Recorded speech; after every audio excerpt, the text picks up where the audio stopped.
देखिए कुछ इमेज के अनुसार द्वारा जो है कि हम इसको समझाने की कोशिश करेंगे। जो ऑपरेशन अभी हमने बताया है उसको देखो। यहाँ पर प्लेन मिलिंग आपको दिख रही है, यहाँ पर कंपोनेंट बधा हुआ है, यहाँ पर एक कटर आपको जो है कि आर्बर में बधा हुआ है और ये प्लेन करते हुए निकल रहा है। दूसरा फेस मिलिंग, देखो इसके फेस के ऊपर क्या है, वर्टिकल ये मशीन के ऊपर होल्ड हुआ है, ये हॉरिजॉन्टल के ऊपर होल्ड हुआ है और ये इसके इसके फेस को क्या कर रहा है, रिमूव करके हुए निकल रहा है।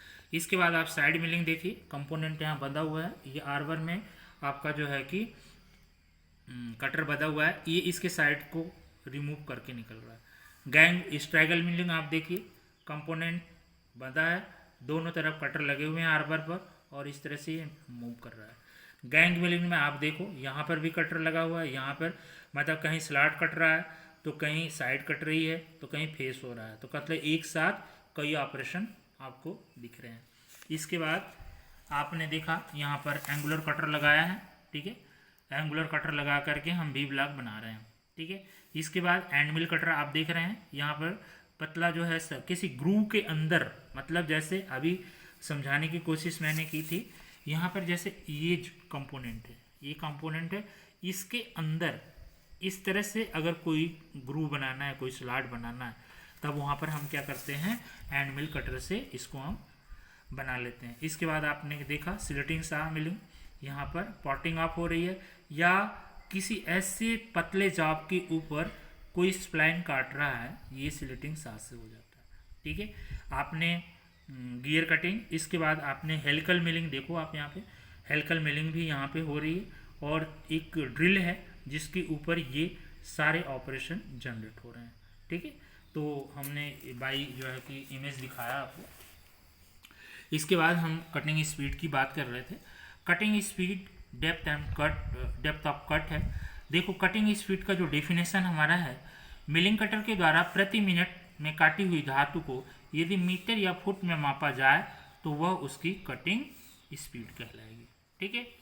और ये कटिंग स्पीड है क्या, देखो यहाँ पर मैट्रिक सिस्टम में यहाँ पर कटिंग स्पीड बराबर pi D N divided by 1000 या आपका n is equal to cutting speed divided by 1000 sorry 1 multiply 1000 divided by pi D. अब जहाँ पर हम ये जो सी एस है, क्या है, कटर की कटिंग स्पीड है पर मिनट। पाई का आप वैल्यू जानते हैं 22/7 या 3.14। जो डी है हमारा कटर का व्यास है डायमीटर में, और जो हमारा एन है कटर की प्रति मिनट चक्रों की संख्या, जिसको हम आरपीएम कहते हैं। अगर ये सारी चीज़ें मिल रहे हैं तो हम कटिंग स्पीड आराम से निकाल सकते हैं इन मैट्रिक सिस्टम। इन ब्रिटिश सिस्टम में अगर हम बात करते हैं कटिंग स्पीड की, तो यहाँ पर आपका सी एस है, सी एस बराबर क्या होगा, पाई डी एन डिवाइड बाई 12, ठीक है। यहाँ पे क्या था, डिवाइडेड बाई 1000। तो यहाँ पर मैंने बताया था कि आपका 1 मीटर के ऊपर कंसिडर किया गया है 1000 mm होगा, और यहाँ पर 1 फीट के ऊपर कंसिडर किया गया है तो 12 इंच होगा, ठीक है। और n इज इक्वल टू आपका C S multiply 12 divided by pi D, ठीक है। ये जो सी एस हमारा है कटिंग स्पीड प्रति मिनट होगा, पाई की वैल्यू आप देख रहे हैं, ठीक है। और डी जो है कटर का व्यास इंचों में होगा, यहाँ पर क्या हो गया, इंच में, यहाँ पर क्या था, mm में, यहाँ पर mm में हो गया, यहाँ पर इंच में हो गया। और n जो है rpm है, कटर की प्रति चक्कर की जो संख्या है वो हम n से करते हैं।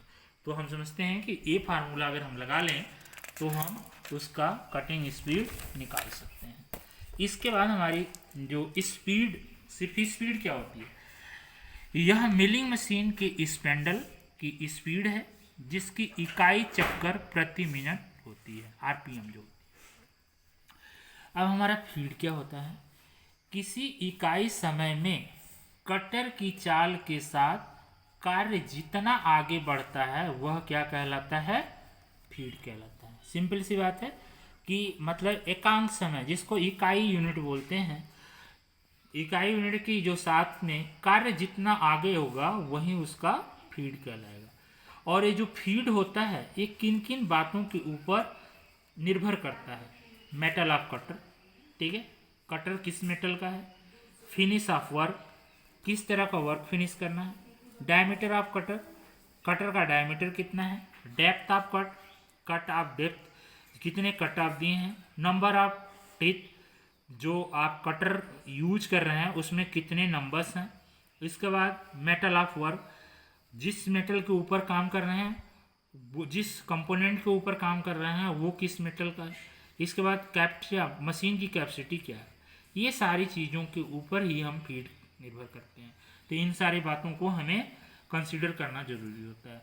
और इसका जो फार्मूला होता है, feed per minute is equal to feed per teeth multiply number of teeth in cutter into RPM. अगर इन तीनों फैक्टर को हम मल्टीप्लाई कर दें तो फीड पर मिनट कितना होगा वो हम फाइंड आउट कर सकते हैं। इसके बाद नेक्स्ट हमारा आता है डेप्थ ऑफ कट। जो डेप्थ ऑफ कट है वो क्या है। डेप्थ ऑफ कट में मिलिंग कटर के द्वारा एक पास में जितनी मोटाई में धातु की मात्रा काटी जाती है उसे कट की गहराई कहते हैं। जो डेप्थ ऑफ कट है, कहने का मतलब एक बार में जितना थिकनेस जो है कि धातु कटेगी वह उसकी डेप्थ ऑफ कट कहलाएगी। मिलिंग समय की जो गणना है वो क्या है। अगर हम मिलिंग का टाइमिंग कैलकुलेट करें तो कैलकुलेशन ऑफ मिलिंग टाइम कैसे आप करते हैं, यहाँ पर देखो, T equal to L divided by S Z multiply Z multiply N. ये अब है क्या टाइमिंग निकालने के लिए, कहाँ पे, जो हमारा T है समय मिनट में होगा।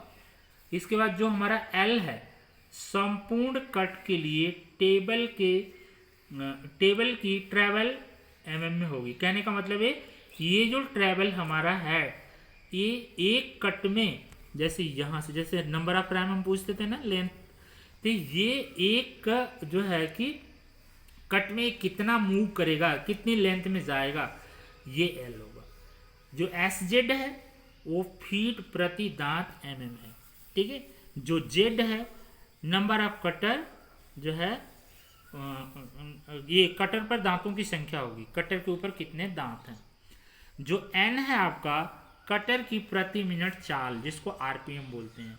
अगर इन सारी चीज़ों को हम कैलकुलेट कर लें एक जगह तो हमारा जो कैलकुलेशन ऑफ मिलिंग टाइम है वो आ जाएगा। एक चीज़ और ध्यान रखना होता है, जो इसमें L है वास्तविक रूप में कट की जो लंबाई होती है प्लस अप्रोच लेंथ मापा जाता है, ठीक है। और इसमें अलग अलग होता है। अप्रोच लेंथ अलग अलग कटरों के लिए अलग अलग फार्मूले से हम यूज करते हैं। ये जो अप्रोच लेंथ है वो है क्या, देखो आप, प्लेन मिलिंग मशीन का जो कटर है उसके लिए A equal to √B bracket में capital D minus capital B, ठीक है। और यहाँ पर ये जो दिए हुए हैं ये हैं क्या, A जो है आपका अप्रोच लेंथ होगा, जो D होगा कटर का व्यास होगा, जो B होगा वो कट की गहराई होगी। अगर इसको हम निकाल दें, इन तीनों चीज़ों को एक जगह जो है कि कैलकुलेट कर लें तो हमारा अप्रोच लेंथ जो है कि प्लेन मिलिंग कटर के लिए आ जाएगा।